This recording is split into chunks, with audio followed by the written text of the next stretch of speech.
Viewers, welcome to Bano the kitchen. कैसे हैं आप? उम्मीद करती हूँ खैरियत से होंगे। बानो द किचन में एक नई और बहुत ही जबरदस्त वीडियो के साथ हाजिर हूँ। तो जी व्यूअर्स, जैसा कि आपको पता है कि गर्मियाँ स्टार्ट हो गई हैं। गर्मियों में खाने के साथ, खास तौर पे दोपहर में खाने के साथ चटनी खाने को बहुत दिल करता है। तो मैंने सोचा क्यों ना आज आपके साथ इस चटनी की रेसिपी शेयर की जाए। तो आज हम बनाएंगे इमली आलू बुखारे की चटनी। ऐसी चटनी आपने पहले कभी भी नहीं खाई होगी। तो गर्मियों में इंशाल्लाह ताला मैं आपके साथ पुदीने और सब्ज धनिया, सब्ज मिर्च की सबकी चटनी जो है बनाना वो आपको सिखाऊंगी। लेकिन वीडियो को शुरू करने से पहले मेरी आप सबसे रिक्वेस्ट है कि अगर आप मेरे चैनल पर नए हैं या मेरी वीडियो को पहली दफा देख रहे हैं तो प्लीज मेरे चैनल को सब्सक्राइब करें। और अगर आप मेरे पहले से सब्सक्राइबर हैं तो उसके लिए मैं आपको थैंक्स कहती हूँ। तो चलिए रेसिपी को आगे बढ़ाते हैं। इस चटनी को बनाने के लिए हमें जिन चीजों की जरूरत है मैं आपको वो बताती हूँ। तो जी गाइस, इसके लिए आलू बुखारा मैंने लिया है 100 ग्राम। ये देखिए, इसे मैंने ओवरनाइट भिगो के रख दिया था। इमली की है 100 ग्राम, ये भी ओवरनाइट मैंने भिगो के रख दी थी। तो ये देखिए, इसकी गुठलियां अलग कर लेंगे। उसके बाद हम लेंगे नमक, लेंगे हाफ टी स्पून, सुरख मिर्च half tea spoon, chaat masala half tea spoon, sugar यानी चीनी लेंगे हाफ टी स्पून, लहसुन अदरक का पाउडर लेंगे 1 चुटकी। तो चलिए सबसे पहले हम इसे बनाना स्टार्ट करते हैं। सबसे पहले हम ले लेंगे एक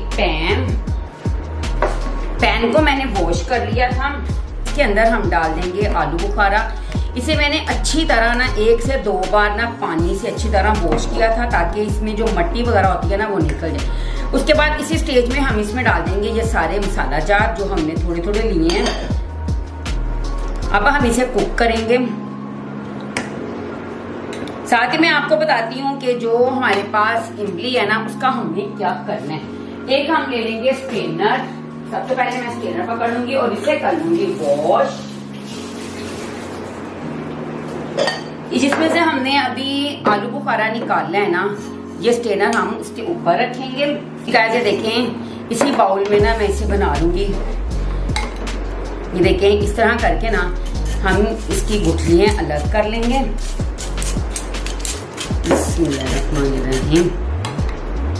अगर आप चाहें तो सारा एक साथ भी डाल सकते हैं क्योंकि हमारा स्ट्रेनर काफी बड़ा है। इस तरह करके हम इजीली गुठलियां अलग कर देंगे।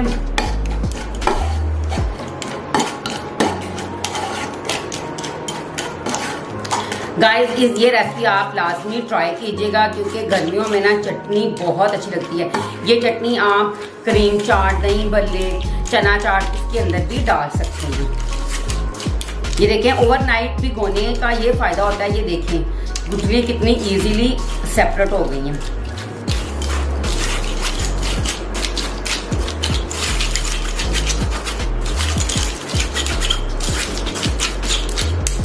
उसके बाद ये देखें इस तरह से नीचे से भी निकाल लेंगे। जो हमारे पास ये बाउल के अंदर थोड़ी सी चटनी का ये है। तो जी गाइस, ये देखें गुठलियां मैंने अलग कर ली हैं। अब हम इसे कुक करेंगे। तो चलिए कुक करते हैं। तो जी गाइस, ये देखिए फ्लेम मैंने ऑन कर लिया है। अब हम इसे कुक करेंगे तकरीबन 5 से 10 मिनट तक।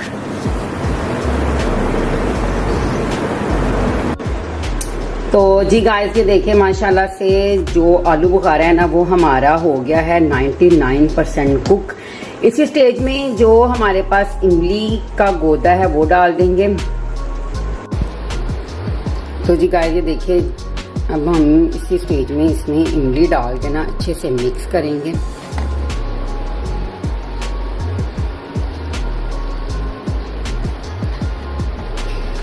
जी व्यूअर, जब तक मैं इसमें ये इमली मिक्स कर रही हूँ प्लीज जल्दी से मेरे चैनल को सब्सक्राइब करें और साथ में दिए गए बेल आइकॉन पे भी क्लिक करें। जी व्यूअर, आपको तो जैसे पता है ना कि सब्सक्राइब करना बिल्कुल ही फ्री है। तो प्लीज जल्दी से कर दें सब्सक्राइब और वीडियो को अपने फैमिली फ्रेंड में शेयर कर दें। तो जी गाइस, ये देखिए माशाल्लाह से इमली आलू बुखारे की चटनी हमारी तैयार है। इसे मैंने किचन काउंटर के ऊपर रख के तकरीबन 2 से 3 मिनट तक ठंडा कर लिया और ठंडा करने के बाद इसे हम निकाल लेंगे इस वाले बाउल में। आप भी ठंडा करने के बाद इसे बाउल में निकालें क्योंकि अगर हम गरम गरम इसे बाउल में निकालेंगे तो बाउल के टूटने का खतरा है। तो चलिए इसे ठंडा करने के बाद बाउल में निकाल लेते हैं। और जी वीवर्स, ये देखिए माशाल्लाह से इमली आलू बुखारे की चटनी हमारी तैयार है। तो जी गाइस, कैसी लगी आपको आज की रेसिपी? जल्दी से मेरी वीडियो को लाइक करें, शेयर करें और चैनल को सब्सक्राइब करें, ताकि मैं इसी तरह आपके लिए बहुत जबरदस्त वीडियोस बनाती रहूं। तब तक के लिए अपना खूब सारा ख्याल रखें, मुझे दुआ में याद रखें। टेक केयर, अल्लाह हाफिज।